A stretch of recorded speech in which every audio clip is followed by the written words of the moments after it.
በስመ አብ ወወልድ ወመንፈስ ቅዱስ አሐዱ አምላክ አሜን። ናይ እግዚአብሔር ቤተሰብ ናይ ዲና ናይ ቅድስት ድንግል ማርያም ንሓደራ ደቂ ናይ ኩሎም ቅዱሳን ፈተውቲ ኣብ መላእ ዓለም ዘለና ናይዚ ቻናል ተኸታተልቲ ሰላም እግዚአብሔር ምስ ኩላትና ይኹን። ሕዚ ዝመፅእ ዘለኹ እግዚአብሔር ፍቃድ ስለ ፍትሓት ዝብል ፍትሓት ዳርጋ ዘይፈልጦ ሰብ ንምባል ይከኣል። ዝኾነ ሰብ ቤተሰብና ድዩ ንፈልጦ ሰብ ድዩ ኣብ ቤተክርስትያን ክፍታሕ ንርኢና 12 ገይሩ 40 መዓልቲ መበል 40 እናተባሃለ ፍትሓት ይግበር እዩ። ዓመት ዝተፈላለዩ ነገር ቤተሰብ ከም ዝፈትዎ ክቕፅል ይኽእል። እዚ ነገር እዚ ኩላትና ንፈልጦ ኢና። ሰብ ምስ ሞተ እውን ኣብ መወዳእታ ይምሓራ እግዚአብሔር እናተባሃለ ብናይ እመቤታችን ጸሎት ብናይ ቅዱሳን ቃል ኪዳን ክበሃል ንሰሚዕና ንርኢና። ግን ከሓቃውነቱ ክንደይናይ ዝኣክል እዩ ዝብል ድማ ክንቐፅልና። እዚ ዘለዓል ኩሉ ምክንያት እዩ ኣብ ማሕበራዊ ሚድያ ዝልቅቕ ኣሎ። እቲ ዝልቅቕ ዘሎ ድማ ንመንበረ ሰላማ ዝቃወሙ ኮይኖም ከም ዝፍለጥ ኣብ መንበረ ሰላማ ክፍተታት ንርኢና፣ ሰፊሕ ዝኾነ ክፍተት። ግን ድማ ንመንበረ ሰላማ ክትነቅፍ ከለኻ ወይ ድማ ስለ ሓደ ጳጳስ ክትነቅፍ ከለኻ እቲ ናይ ቤተ ክርስቲያን ኣስተምህሮ ሓዊስካ ትውዕት ኮይንካ እዚ ሰብ እዚ ናይ ኦርቶዶክስ ተዋህዶ ተኸታሊ ዘይኮነ ወይ ፕሮቴስታንት ወይ ብዘይምፍላጡ ፕሮቴስታንት ኮይኑ ኣሎ ማለት እዩ፣ ሓብሲ ኮይኑ ኣሎ ማለት እዩ። ስለዚ መጀመርያ ቅድሚ ናፍቲ ዋና ጉዳይና ምእታውና እዛ ቪድዮ ስክሪንና ንመለ ብስርኮ ብመሰረቱ ተስካር ፍትሓት የድሕን ኢና ድሕሪ ኣብና ከወዲቕና ኢና እኮ ኣብ ቅድመ ክርስቶስ እኮ ጥርጥር ማለት ኮይ ካሊእ ፈራድ እንዲኦ ኮይ ካፍላ ካሊእ ተስፋ ኮይ እንዲኦ ደግየሞ ካሊእ መድሓኒትስ እንዲኦ ኮይና መድሓኒት እኮ ክርስቶስ ኮይ ፈጣሪ መድሓኒት ኮይ ካሊእ መድሓኒት ኮይ ካሊእ መድሓኒት ኮይና እንደለና ድሕና ኮይና ኣይንድሕኒ ኮይና እንደለና ከዚ ኣድሕና ለሃለስ ኣይንድሕኒ ኮይና እንደለና ከዚ ካሊእ ላ ምጥርጣር ኣቲና ሰባት የድሕን እዮም፣ ፍትሓት የድሕን እዮም፣ ተስካር የድሕን እዩ፣ ገንዘብ መሃብ የድሕን እዩ። ስሕተት ትህብ ተለኻ እንታይ ክትገብር ኣለካ? መጀመርያ ናይ ባዕሉ መንገዲ ኣለዎ። ዓንተ ወይና እታ ቤተክርስትያን ዘድያ ግብሪ እይና ኢና ተነጋገርና ኢና። ግብሪ እዩ ዘድያ ጥራሕ ዓመታዊ ክፍሊት ኢኻ ተኸፊልካ ህንድን ኢለቶም ተኻሊእ ሳሪ ማርያም ጨሞ እንዲኦ ፍትሓት የድሕን እዩ፣ ተስካር የድሕን እዩ ወዘተ ዝበሃል ንመፅለ ገንዘብ ንምእታው እዩ እምበር መድሓኒት ዝበሃል ነገር የለን። ካሊእ እንድሕሪ ሞይትኻስ ድሕሪ ሞትስ ንስሓ የለን። መፅሓፍ ቅዱሳዊ እዚ ናይ ክርስቶስ ቃል እዩ። ትዕሽነትና ግን ኣሕና ተስካር የድሕን እዩ፣ ፍትሓት የድሕን እዩ እና ክንኣምን ተለና ብገንዘብ ክድሕን እየ ድሌት ኢላ ገብሮ ኢልካ ኣጉር ዝኾነ ጥርጥር እዩ። ሕዚ ኣብዚ ቪድዮ ሕፅር ዝበለ እዩ ትዋና ተቆሪፁ መፅኡ ረኪቦ እዩ ዘለኹ። ግን ኣብ ዝኾነ እዋን ስለ እንታይ የዋግዑ ዝነበሩ ርእየ ነይረ። ኣብ ዝተፈላለዩ ሚድያ ይኣትዉ እዮም ዞም ኣካላት እዚኦም። ቀንዲ ዕላምኦም እንታይ እዩ? ናይ ምሕደራ መንበረ ሰላማ እዩ ተቃውሞኦም። ኣብኡ ተቃውሞሎም ሰፊሕ ዝኾነ ተቃውሞ መንበረ ሰላማ ክፍተት እውን ከም ዘለዎ ንፈልጦ ጉዳይ ኣሎ እዩ። ሕዚ እቲ ቀንዲ ኣትየንጎ ዘለዎም መጥቃዕቲ ግን ወዲ ሰብ ንኸይድሕን ናይ ፕሮቴስታንት ዓይነት ጉዕዞ ንኸይድ ገይሮም እዮም። እቲ ዝዛረብዎ ዘለዉ ድማ ኣብ ገንዘብ ተኮር ገይሮም ስለ ዘዋግዑ እዩ። መንበረ ሰላማ ኣብ ገንዘብ ተኮር ኣብ ዝተፈላለየ ቦታታት እናሰርሑ ዝተፈላለየ ቦታ እናሰርሑ ደሞዝ ካብ ዝተፈላለየ ቦታ ከም ዝወስዱ ንካልኦት ሊቃውንቲ ዓፅዮም ቦታታት ብምሓዝ ኣብ ሃገረ ስብከት ድዩ ኣብ ሰብካ ጉዕና ከሆነ ድዩ ኣብ ዝተፈላለየ ኣትዮም ደሞዝ ተወሳኺ ደሞዝ እናወሰዱ ብብዙሕ ሸሓት ይወስሉ ብዝብል ዝተለዓለ እዩ። ኮይኑ ግን ሕዚ ስለቲ ገንዘብ ኣብ ዝተፈላለዩ ቦታ ይቕበሉ ኣለዉ ዝብል ካሊእ ጉዳይ እዩ። ሕዚ ትኩረትና ኣብ ናይ ቤተክርስትያን መፅሓፍቲ ጌርና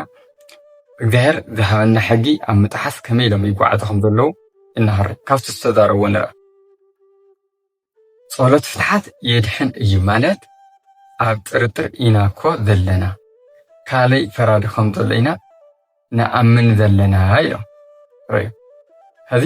ጸሎት ፍትሓት የድሕን ሕዚ እንታይ እዮም? ንጸሎት ፍትሓት እናተባሃለት ብዙሕ ሸሓት ይጥየቕ እዩ ዋና ኣጀንዳ ልዕሎም ጎኒ። ሕዚ እዚ ናይ ምሕደራ ጉዳይ እዩ። ብዙሕ ሸሓት ድዮም ዝጥይቑ وحد يوم زتيوناي محدرة قدا يسو بمحدرة ضدنا نجري شجر كلي خلي نعنت كرش ذي ولا سب بيت خرسينا بنسعى نخد فتح ذي فلوت بيت خرسيان ذي ولا خم ذي شجر كم ذي ولا جين كوات صدق بأسرعة حقن ولا اللي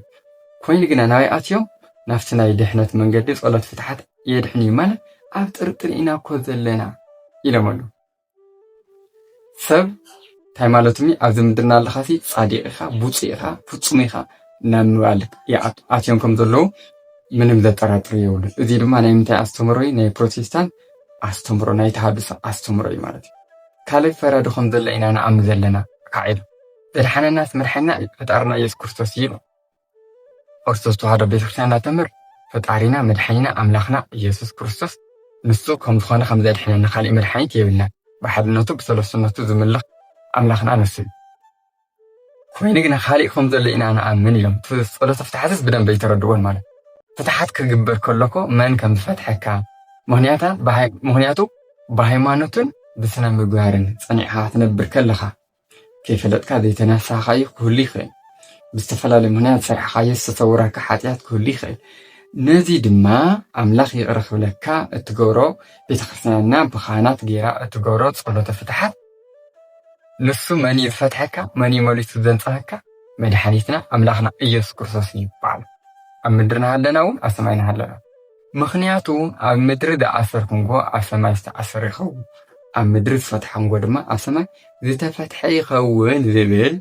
جانا أزمدر ذلنا راح أنت يكوناس مسموتنا ون كسرح دخل ناي كهنات راح سلطان سير دخونه زي يو ذي تردوه بنايو عالم تركم كيدلو سلذي أبستجنا جفا أتحسس هايمانوت إمنتكم دلو يردوها ذم ولادي تجمر كل ذم ولادي مصحف أينو بسمعتي زارولو سلتا تقبر دلا جوجي أم حداد راي زارولو بومن يادما سيتملو عيدا أكل كوينا ولادي أمالتي كاني مدحيت إنيو إنا كون بذلنا ذولو تهذول كأدميو عادي حيننا أن حلوا عيد حنان إنا نوزلنا خو فتحات مبار في عيد حنان إنا نوزلنا فتصم جيجا مصحف قدساوي أستمر ذي كون بيت كريستيان ذي تمر يوم تدارين ذم نحنا أودي فتصم دحنا أنا أينبل جانا كيدي دحنا أنا نبل ثلاث نجاري حدا دحنا أنا كندحنا ونينا نالنا كودما أتنسى أدقوا عدلون أتوم على فتصم دحنا أنا مالك إسكع ملت تمسك الأملاخنا تسعول بيد حننا خونا عالم فدان كندحنينا مالت كيدي هايمانوت حدنا سنة مقار مالت كنوس خلنا زلما تصوم صلاة سجدة نساء أذكرنا تقبلنا عنا بركلا بر دحنا ناتلنا دي هذون منافق أو ذخنا أستم رأيو ذيون فتصم جيجا إيجو مالتي سلذي تجاجي ملو هذا كريستيان أرثوذكسان كم زي المسلو توجدا فيزم المسلو نذخنا نجار كنا كفنا يوم توجدا فيزم المسلو متقعتي كنت نقلنا معنا لك عمل حدا وانسي ديت ميديات يوم تدوغمانا أرثوذكس سمرسي ناي محرق أدساني لم دمهارو ذم قال عوادينا على دستا ذبحلو أم حلالي فمنيرم طمتي مملك أنتنا إلى مسيرة مانتي ذي تايدرنا محرق أدسانا بوليتيكان آتي إيمو بوليتيكان سلداتو بأغوز غيرهم تخكلني سمران وخفرسو مالتي حزقا عمنا ورسلاما ناي محدرات تشجرني توهايلو أموا أرتجرني ذو الكفتات بوزحنيو نسو بوزغاز غيركا نتي تخكلني سمران موقع المتصل ذخنا نتنقعلهم سبات يدحن يوم تذكار يدحنيو فتحات يدحنيو جنزم مار يدحنيو مبال سحتات يوم إلى منو زي سحتات إلى منو جنزم مار بس تجنزف تكلها خمس صوات يوم تقاي من ذلك حنت كذا عمت قبر خفت أحيل منو أنا تدلي بيت خرسان ذي سرة بعرف تيجي نستشجر نخول لي نخانات ذي بيت خرسانينا بيت خرسان ذو الكو بتقلني محدرات خوينكم نبوتح أقول يذوع برجت قصات دموز كواو ملو يقولون ذولنا عنا كيدا لور كانت كواو ملو دموزم بسنة سرعات بتخرسان نخقول يو كم تخمانا دك ذمرحو ولاد ذلوم من ناورهم نخمرحو دموز يلي مكاناتو بسنة سرعات زيون فتح بوزخنا من قدي نتحدى نعنصت كان نتحدى حفنا بالكا أيكون جنتي ملو بملو ذا بيتخرسان ነፃ ንኽትኸውን ዝገብሩ ናብ ድኽነት ንኽትወድቕ ዝገብሩ ኣካይዳ እዩ ግን ምእመን ድማ ሙሉእ ብሙሉእ እቲ ዓመት ዝግበር ግብሪ መዋጨት ጥራሕቲ ኣይኮነት ኣስራትን በኩራትን ንኸውፅእ እውን ታኽገብረሎ ኣስተምሮ ብደንቢ ክመሃር ክወሃበሉ ኣስተምሮ ሕዚ ኮ ትጅግሩ ኣስራት በኩራት ከውፅእ ስለ ዘይከኣለ ዓመታዊ መዋጮ ኣለ ንሳይ ውፅእ 100 ገለን ሰብ ሓደ ኣብቲ ኮይና 200 ገለን ግን ኣስራት በኩራት ድማ ከውፅእ ከም ዘሎ ምክንያቱ ኣብ መፅሓፍና ዝተቐመጠ ስለ ዝኾነ ኣስተምሮ ክነምሮ ይግበአና እዩ ግን ዞም ከምዚ ኢሎም ኣብ ልዕሊ መንበረ ሰላማ ዝተላዕሉ ኮይኖም ግን ድማ ነቲ ትክክለኛ ኣስተምሮ ቤተክርስትያንና ንኽዕንዉ ዝመፁ ዘለው እዚኦም ካብ ናይ ተሃድሶ ፕሮቴስታንት ዘይፍለዩ ግን ኦርቶዶክሳውያን ዝብሉ እዮም ስለዚ ንጠንቀቕ ቤተክርስትያንና ንሓልዋ በብህላዌነ ንቁም በብህላዌነ ንቁም ዝበሉ ናይ ቅዱስ ገብርኤል ንሕና እውን ኣብ ዘለናየ ንቁም ቤተክርስትያንና እንታይ ከም ትመስል ንፍለጣ ኩሉ ከስተኻኽሎ እግዚኣብሔር ኣምላኽ ካሊእ ድሕሪ ሞት ንስሓ የለን ኢሎም ኣብዚ ንንስሓ ኢና እቲ ዝሞተ ሰብ ግን ከይዱ ኣብ ላዕሊ ክሃርኽ ክንስሓ ይኽእል ግን ንሶም ዝድብሉ ኣለው ትፍትሓት ተጋጭዮም ኣሎ ተውዚ ዘሎ ዝሞተ ኣብዚ ናሃሎ ብሂወት ንስሓ የድልዮ እዩ ምስ ሞተ ግን ንስሓ ከም ዘድልዮ ዓይነት ገይሮም እዮም ትፍትሓት ይርእይዎ ኣለው ማለት እዩ ከምኡ ግን ይኾነ ፍትሓት ማለት ከምቲ ዝነገርክኹም ብዝተፈላለየ ምክንያት ኣብ ስነ ምግባር እናሃለዎ ስሕተት ነይርዎ ምናልባት ናብ ፍርዲ ከይኣቱ ዝግበር ጸሎት ብካህናት እዩ ንሱ ድማ መሰረታዊ ዝኾነ ናይ ኦርቶዶክስ ተዋህዶ ኣስተምሮ መፅሓፍ ቅዱሳውን መሰረት ጌርና ክርኤና ዘውዝንዮ ናይ ምንፍቅናና ናይ ተሃድሶ መናፍቃን ኣስተምሮ ዘመሓላለፎ ቤተክርስትያንና እንታይ ትዝብል ፍትሓት ዝብል ኣብ መፅሓፍ ኣሎ ዶ ዝብል ንርኦ እዩ መጀመርያ ፍትሓት ዝብል ቃል ፈትሕያ ካብ ዝብል ናይ ግእዝ ግስ ዝመፀ ኮይኑ ዝወፀ ኮይኑ ትርጉሙ ድማ ምፍታሕ ምልቓቕ ነፃ ምግባር ማለት እዩ ንመን ንተሓጥሰ ኣብ ኦርቶዶክስ ተዋህዶ ቤተክርስትያን ዝፅለየሎም ስርዓተ ጸሎት ጽልዓት ጸሎተ ፍትሓት ይበሃል ኮይኑ ናይቲ ጸሎተ ፍትሓት ዝሓዘ መፅሓፍ ድማ ንኣብነት ንዝሞቱ ዝግበር ኣብ መፅሓፈ ግንዘት ዝብል ይርከብ ማለት እዩ ካበይ መፅእት ኢልና እውን ክርኤና ሃለ ብመሰረት መፅሓፍ ተኸይልና ንኣብነት ናይ ቤተክርስትያንና መሰረታዊ መፅሓፍቲ ዝበሃሉ ብሉይን ሓዲስን መፅሓፍ ቅዱስ ማለት ብሉይ ኪዳን ሓዲስ ኪዳን መፅሓፈ መነኮሳት መፅሓፍተ ሊቃውንቲ እናበለ ይኸይድ በዚኦም መሰረት ድማ ንዝሃብዎ ስሑት ጉጉይ ኣስተምሮ ምእመን ካብ ቤተክርስትያን ከውሊሎም ንክኸዱ ዝገብር ካብ ፍትሓት ንክሕርሕቁ ዝገብር ኣካይዳ ነዚ መልሲ ዝኸውን ኣብ መፅሓፈ ቀሌምንጦስ ካብቲ 81 መፅሓፍ ቅዱስ እንረኽቦ 81 መፅሓፍ ቅዱስ ኣብ ብሉይ 46 ኣለውና ኣብ ሓዲስ ኪዳን 35 ኣለውና እዚኦም ክንድምሮም ከለና 81 ይኾን ዶ መፅሓፍ ዝርዝሮም ድማ ናይ ስርዓት መፅሓፍ ዝበሃሉ 8 እውን እኒአውና ስለዚ ናብ መፅሓፍ ቀሌምንጦስ ንመፅእ ከለና ንነፍሲ ሓጥእ መዘከርትኡ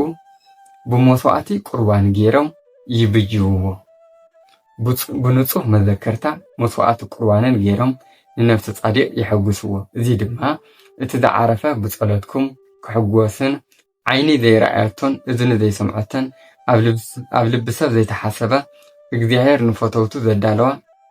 መንግስተ ሰማያት ገነት ማለት እዩ ክቕበል ንሳ ድማ እታ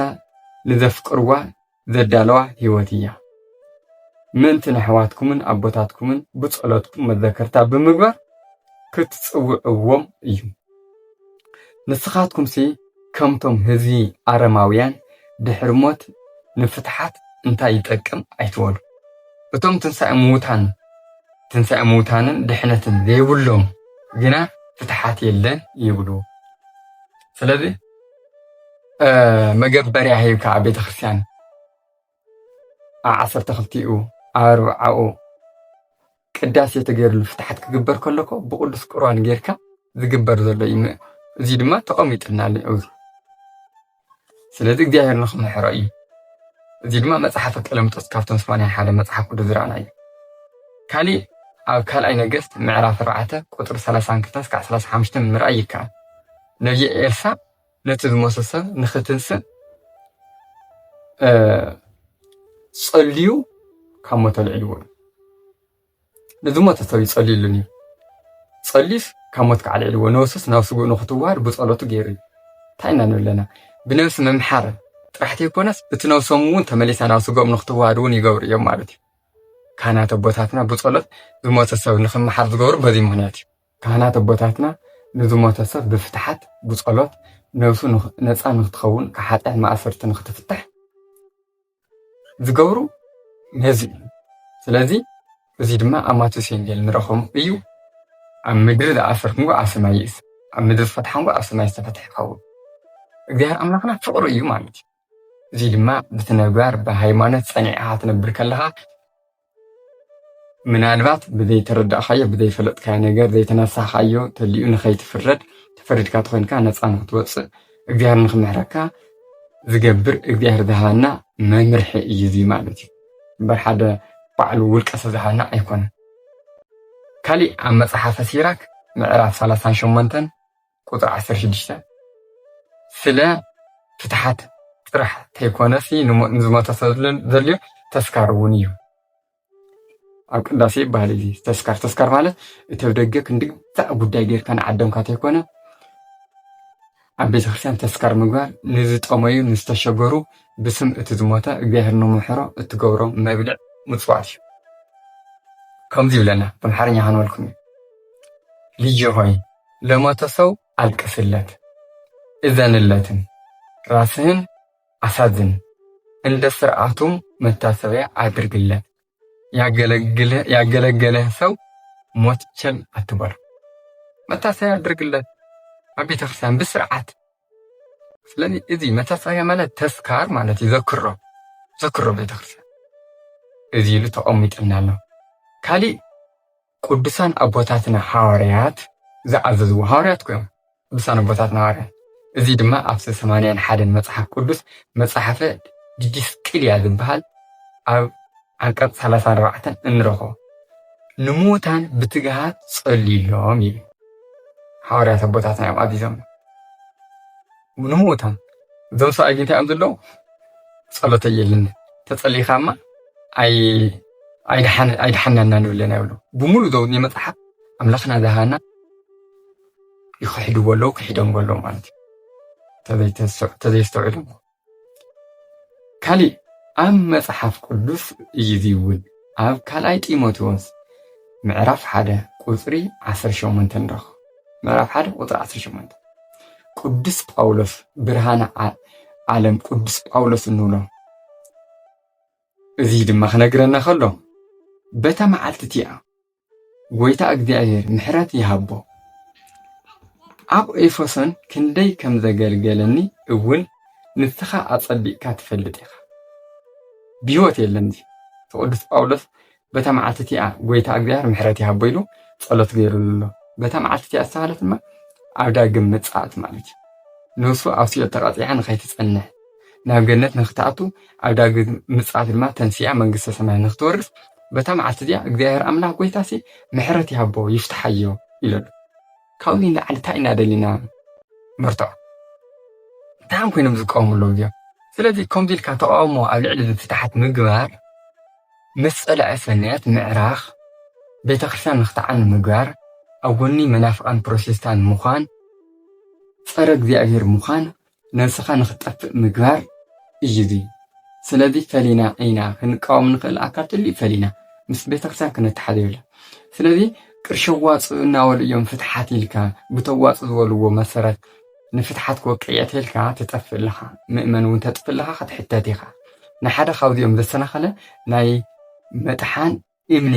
ኣብ ክሳድ ኣሲሩ ናብ ባሕሪ ተተኣትዩ ኣሎ እዩ እግዚኣብሔር ኣምላኽ ስለዚ ከምዚኦም ዝበሉ ተታሊና ከይንጠፍእ ፈሊና ንኸይድ ስለዚ እቲ ቅርሺ የድሊ ዶ የድልን ናይ ባዕሉ ስርዓት ኣለዎ እዩ በቲ ስርዓት ሰዓት ምኻድ ግን ንዘይብሉ ድማ ቤተ ክርስቲያንና ብነፃ ክፍታሖም ዘሎ ድማ ትእዝዝ ተዘይብልካ ችዲላ ተባርር ኣይኮነትን ከምኣ ኢሉ ዘባርር ኣካል ተድልዩ ብግሉ ተሓታቲ ተጠያቂ ይኸውን ማለት እዚ እቲ ስርዓት ዘሎ ስለ ዝነበረና ግዜ ናይ ኣቦታትና እግዚኣብሔር ኣምላኽ ዝተባረከን ተመስገነን ይኹን ሓደሽቲ ዝኾና ሳብ ስራይ እናገርና ንኻልኦት ንኽበፅሖም እውን ሸር ንገብሮ ኢና ወስብሐት ለእግዚአብሔር ወለወላዲቱ ድንግል ወለመስቀሉ ክቡር ንዘለዓለም ኣሜን